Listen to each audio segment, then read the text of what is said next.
Hello everyone, how are you doing? This is MD Tech here with another quick tutorial. In today's tutorial, I'm going to walk you through the basics of setting up a printer or scanner on your Windows 10 device.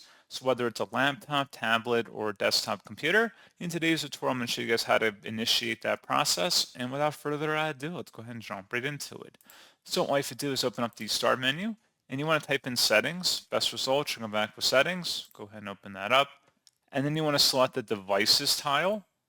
And now you want to select over on the left side underneath devices where it says printers and scanners. Go ahead and select that. And then select the add a printer or scanner button right here.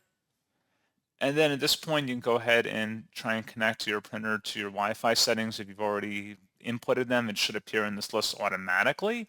So that's one thing I'd recommend doing. So if you have a printer, you might have like a little screen on that printer. See if you can connect the Wi-Fi settings to your home Wi-Fi before going on with this process, or you can select refresh on this page once you've already done so. And you may also want to select the option to select if the printer wasn't listed.